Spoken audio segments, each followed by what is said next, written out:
Putra bungsu Presiden Jokowi yang juga Ketua Umum PSI Kaesang Pangarep dilaporkan ke KPK oleh dosen UNJ Ubedillah Badrun.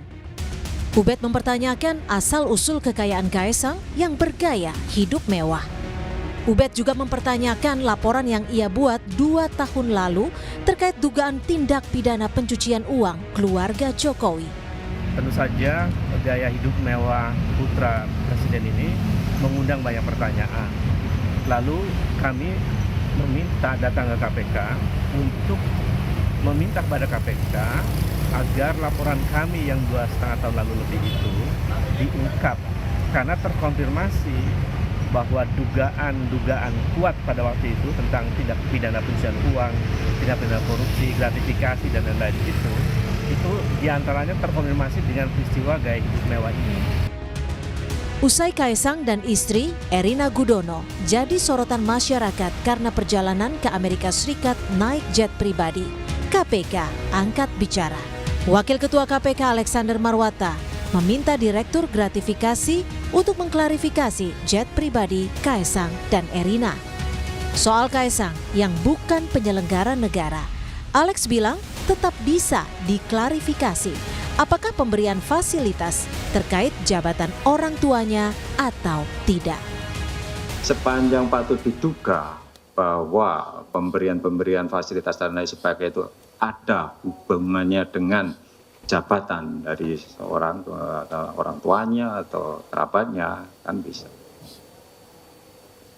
Ya sebetulnya itu kan masyarakat pengen tahu dalam kapasitas sebagai apa yang bersangkutan menerima fasilitas, kan seperti apakah membayar sendiri ataukah free, kan begitu. Kalau membayar sendiri kan selesai, ada persoalan.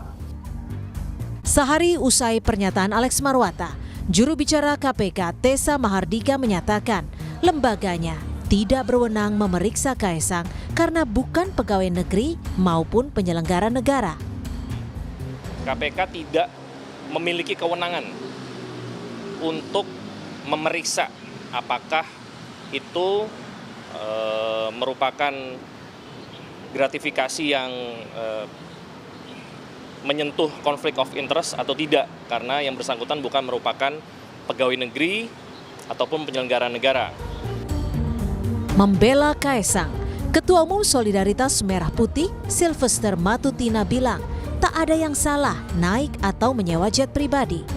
Namun, karena sudah jadi sorotan, menurutnya Kaesang perlu memberi klarifikasi. Ya, mau tidak mau memang harus mengklarifikasi, karena ini kan sudah menjadi konsumsi publik, apalagi beliau anak orang nomor 1 di Indonesia. Tapi sebenarnya kalau kita mengenai charter-mencarter atau penyewaan private jet ini, kalau kita mau jujur sih sudah lama ya. Banyak orang-orang kita, para pengusaha, terus para pejabat juga, terus artis. Bahkan kemarin kita lihat waktu pencapresan, itu capres dari 01, 02, 03 itu memakai private jet semuanya. Tapi nggak ada yang dipermasalahkan. Jet pribadi yang ditumpangi Kaesang Pangarep dan istrinya Erina Gudono ke luar negeri jadi sorotan saat ramai unjuk rasa RUU Pilkada. Meski telah dilaporkan ke KPK, sejauh ini belum ada klarifikasi dari Kaesang mengenai asal-usul jet pribadi itu. Tim Liputan, Kompas TV.